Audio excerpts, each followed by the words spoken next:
C'est un homme de Dieu ordonné. Ceux qui ont été ses camarades au séminaire se souviennent des marques indélébiles gravées sur leur conscience.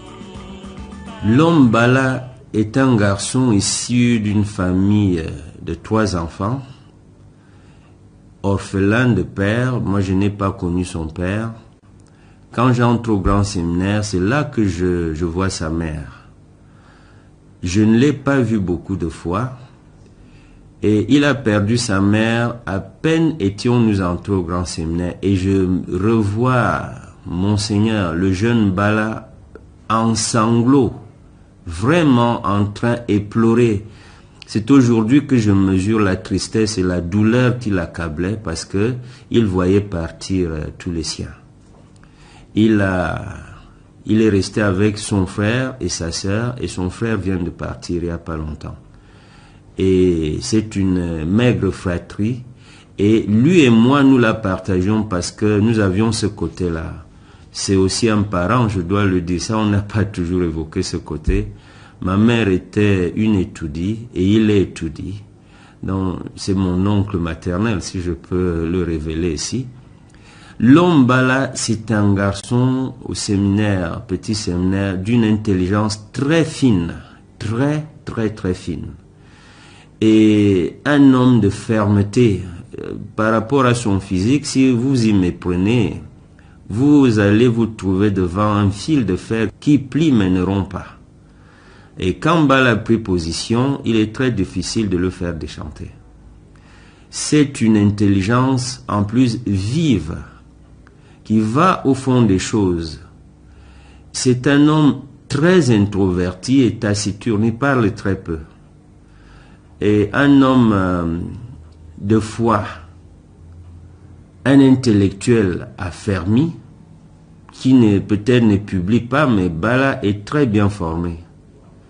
Et c'était un garçon très sage. Par rapport à nous autres, il était le plus taciturne de nous tous. Il était un homme de commandement, parce que au séminaire, il avait des postes de commandement, chef de ceci, chef de cela. Je me rappelle, si je peux maintenant aller jusqu'au grand séminaire, il a été directeur du journal Rencontre, avant que je n'y sois. Il a été responsable du groupe de l'archidiocèse de Yaoundé. Il a été souvent choisi pour être à la tête des camarades. Voilà ce qui me vient rapidement en tête. C'est aussi un homme bien rangé, hein, c'est-à-dire ce qui nous frappait, c'est sa chambre, son bureau, petit bureau au grand séminaire, dans sa chambre d'étudiant. Dans un ordre, je dis mais c'est pas possible. Est-ce qu'il fait de la géométrie ici pour ranger des choses? Les livres avaient des angles bien précis, les chaussures étaient à leur place, le lit était vraiment. Voilà l'image que je garde de ce camarade, de cet ami et de ce frère. Et même les maigres moyens qu'on avait au séminaire, j'ai trouvé en lui quelqu'un de très économe. Il sait bien gérer ce qu'il a. Ça nous a toujours frappé. Et puis le pasteur, nous sommes sortis, nous avons terminé notre formation le même jour, le 20 juin 1987, et nous avons suivi presque les mêmes mouvements. Nous avons été affectés aux moyens de communication sociale sous le père Osama.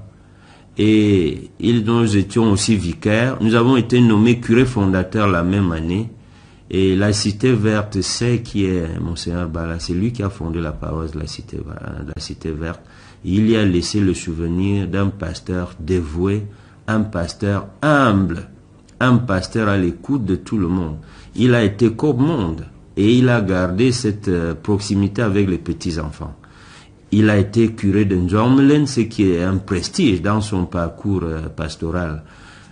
C'était une grande paroisse, la paroisse de Ndjomelen. Et il a été à l'Institut catholique. Je crois savoir qu'il a été très brillant là-bas. Dans la discrétion, voilà aussi une de ses qualités. Il est très, très discret. Et pourtant, très efficace. Je n'ai pas étonné lorsque moi j'étais à Accra. Il venait de passer un mois avec moi en congé à Accra. Quand il est rentré, je n'ai pas été surpris qu'on le porte à l'épiscopat. Le diocèse de Bafia est vaste.